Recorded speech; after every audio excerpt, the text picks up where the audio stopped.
a different angle. I thought that this would be easier when we did go looking for cameras, by the way. So I'm very excited about that in the near future. I thought today I would talk to you about what I've been reading.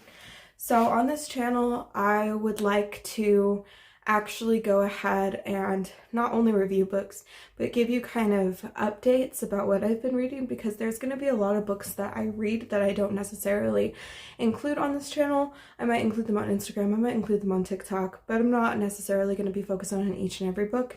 So this is kind of a way to summarize my thoughts on the ones that stood out.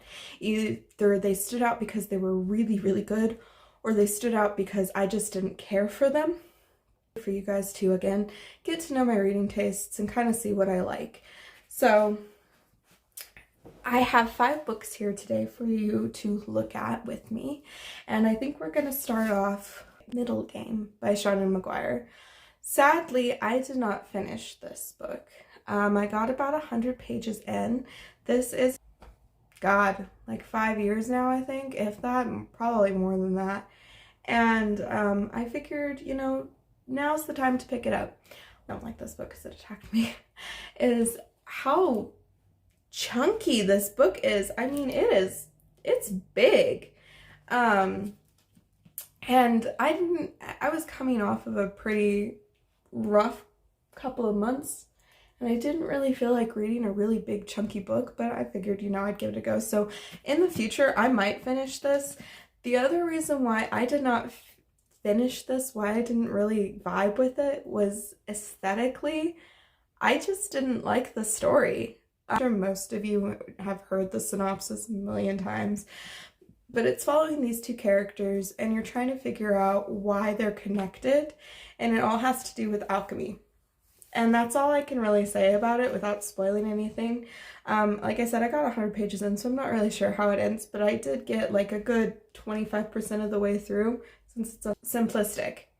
Like, it's one of those books where you read it, and I think the reason why people like this is because of the vibes that it's portraying.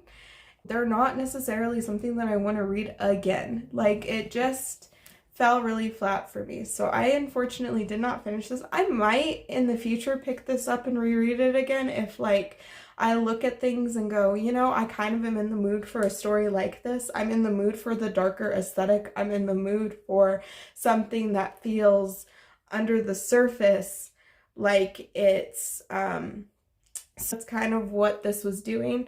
And again, I've read so much of that lately that I'm like, I don't want to read another one like this again. So that's the only reason why I didn't finish this one. This book I have to talk about is Sleeping Giants by Sylvain Neuvel. So I read The Test, which is his short story, and then I read A Brief History of Time, which is his first like full-length novel. And I really liked The Test. I thought that that was very, very good. I did not like A History of Time. And the reason why I ranked this so low is because of the things that I found in A History of Time that I didn't like. So now we're entering into, this author is repeating themes that I don't necessarily enjoy, and so therefore I'm probably not going to pick up any of his other work, if that makes sense. Basically, so about a girl who, she falls into a giant robot hand, and you're following her life from there and what transpires after this event. And it's very domino effect. So like, you giant hand, and then this happens and this happens and this happens, which sets off this thing, which sets off this chain of events, which sets off this chain of events. And normally that lends itself to a really action-based book. I don't really like plot-based books, and that's all this book was it was a whole lot of plot-based and not a lot of character representation. A lot of the times the characters in this felt very, very flat and one note. So like, you could be reading, like there were a couple of times where you were reading from different perspectives, and I had to go back and actually read the case file of who we were following because they all sounded the same. And I don't necessarily like that. It happened also in A Brief History of Time. Like, the characters, the concept was really, really good, but the characters were so not developed that it actually made it to where reading it was kind of like a pain. That's the same thing with this. The other thing is this is told in interview format. And A History of Time is also told, not in interview format, but it's told the same way where there's no punctuation. It's people speaking, and those people speaking are the paragraph, and that's how you figure out where you're supposed to be in it, which in the test, really liked it for a short story. I thought it was really, really good for a short story. And his novels of that, it becomes so tedious after a while because it's literally just you reading from the minds and like what's being said from different characters. So you're not getting any of that like meat that comes from reading a novel where you're looking at the world around you and the description is there and like you're able to formulate your own opinions. It's more like you're reading like syntax. Like what it actually reminds me of is it feels like I'm reading patient files at work. And if I'm at work and I have to do that all day long, I do not want to feel like I'm doing that when I'm reading something for enjoyment that's supposed to make me not think about the stress that comes from work and working in the medical field. So this was a 2-star. The story and the concepts were really cool, but it was not well done in my opinion. One I've already talked about, so I'm not going to talk about it as much, but it's The Anatomy of Dreams. And basically the synopsis is you're following 3 characters and they're trying to figure out a way to lucid dream. And what doing that means for them and their own personal lives. And again, I talked about this briefly, so I'm going into school for psychology. So it already held such a high appeal because from what I saw, the synopsis of it was very fact-based. The concepts were actually like researched and thought out, and enjoyed it for that. I did not enjoy it for the overall story. I did say in my previous wrap-up, I believe I did say in my previous wrap-up, if this book had not taken such a weird dark turn, I actually probably would have rated this higher because it feels like it genre skipped and it got muddled in translation. Like it felt very weird towards the end and like you were in a lucid dream, and so therefore you didn't know what was real and what wasn't real. And while that concept is really cool, it's very, very hard, in my opinion, to execute correctly, especially when you've dumped so much fact into this to make us try to figure out what's going on. And I don't know if I necessarily enjoyed that a lot. So this is a 3-star book. I will say if you're trying to get into fiction and you read thrillers a lot, this is a really good place to start in my opinion. Even though this was very run-of-the-mill for me in terms of science fiction, in terms of combining a thriller aspect to science fiction, I feel like this is a really good stepping stone into those 2 genres. Like it might be really, really dense, or like the subject matter might not be something that you necessarily enjoy. I would recommend if you're into psychology, if you're into those categories of just thoughts for science, this is a really good place to start. So yeah, 3 stars though for me. Next one on this list I already gushed about in another video. This was a reread for me. It's Where the Crawdads Sing. Stand by the fact that this is a very good book. Upon reread, this was an amazing book. This made me feel so many things about the world around us. It's basically, again, I'm not going to gush about it too much because there's a 12-minute video about it. You can go check that out. But it's following a girl named Kaya, and Kaya ends up getting in trouble with the law, and you're figuring out all of the events that led up to her present-day circumstances and why she's in trouble.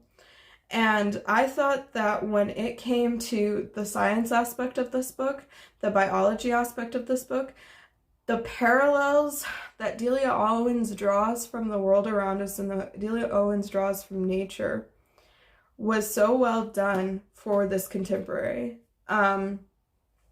It's so beautiful to look at just because, again, like I said, I really like science. I really like psychology. And for me, I don't read a lot of contemporary just because I have a really hard time stepping into character shoes. It's really difficult for me to do that, especially if it's contemporary. So science gives me kind of like that warm blanket where I get to see the world around me. And the fact that Delia Owens presented a character that does things similarly to that for that reason was absolutely phenomenal. Like, I will never stop ranting about this book. It is just an amazing book. When I first read it, it was 5 stars, and it did get bumped down to 4 stars, and the reason why was because upon reread, I was trying to look at it through the technical lens of what I liked and didn't like. This book can be really slow, so if you are someone who likes plot-based books versus character-based books, this is going to be kind of difficult for you to read because it's literally just the same scenes over and over again, but put through like different lenses so that you can see the character and so that you can see the inner workings of how this character's mind thinks and how she grapples with things. But if you like things that, if you like things that involve a lot of action, this book is going to be kind of hard for you, because it's going to be very boring and very dull and very slow. Now, that being said, I really, really liked it for that aspect, but upon reread, already knowing what was going to happen, I can see where people are saying that this is kind of slow, especially if they're not people that pick up character studies very often. But I still think, for me, this was a 4-star book. And last, finally on this list, is this gem of a book. I can't tell you how much this book means to me. It's Cloud Cuckoo Land by Anthony Dower. This book, it spans so many different topics and genres. So you're following it through past, present, and future. And your past is historical fiction, your present is contemporary, and your future is science fiction. And basically, it's how we relate as humans to the world around us, whether it's through our past and the history and how we look at the world versus our present, which is how we see the world now and all of the current events that are happening in the world and the mental health that surrounds those events, and the future, which is conservation and how we save our world and how we fix the things that we are lacking as a society, that we are lacking as humans, as a whole, as a population. I can't tell you how much this book means to me, just because it touches on so many pertinent things. It touches on disability rep, which as someone who is disabled, I guess it doesn't really matter, but I have hemiplegic migraines that cause me to have stroke out symptoms, and I also have Asperger's. The disability rep in this was really, really good. And then present day, the fact that it wove in LGBT rights, the fact that it wove in what that looks like, the fact that it wove in Asperger's, because I haven't done enough research to see, and I really need to do the research to see this, but I'm pretty sure one of the main characters in the present day context is on the spectrum. And the way that he sees things, yeah, like the mental health rep in this is so freaking good. I talked about briefly on my channel, I don't like necessarily the idea of having a phone so that I can connect to everyone on the planet. I do like the idea of having a phone so that I can make better content for you guys. It's more streamlined so that people can watch and enjoy the things that I talk about, which I'm going to be talking about books. But other than that, I don't really like using technology just because of the impact that it has on our planet.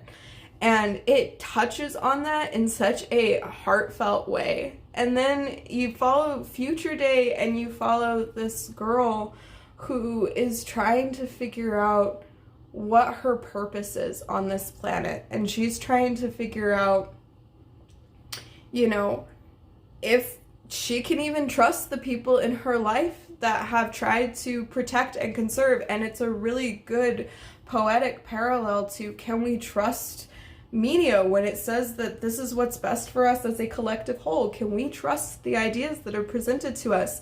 And what does it take in order to see? It's almost like get your mind out of the matrix. What does it take to for what it is and not just see it for mindless pandering because of an agenda that a higher up has created for you. And it just, the themes in this book, I can't explain to you how much I adore this. So yeah, no, this is 5 stars. This is probably going to be a 5-star of all time, even upon reread. Like, I know Where the Crawdads Sing kind of touched on this a little bit, but this book took all of these concepts and it ran with them in such a poetic way that, like, I can't say anything else about this book other than just pick it up. It is that good. So that's my wrap up for the months of October and November. 5 that stood out. I did read more than this, and you might see more of those in later videos, but these are the 5 that stood out of those 2 months as either just books that I didn't enjoy or as books that were just so phenomenal and I think everyone should read them, and that's why I'm talking about them. So that's really it for me today. My name is Elizabeth. I'm bookish by nature, and if you are too, please hit like and subscribe, and I hope to see you guys soon in the next video. Bye!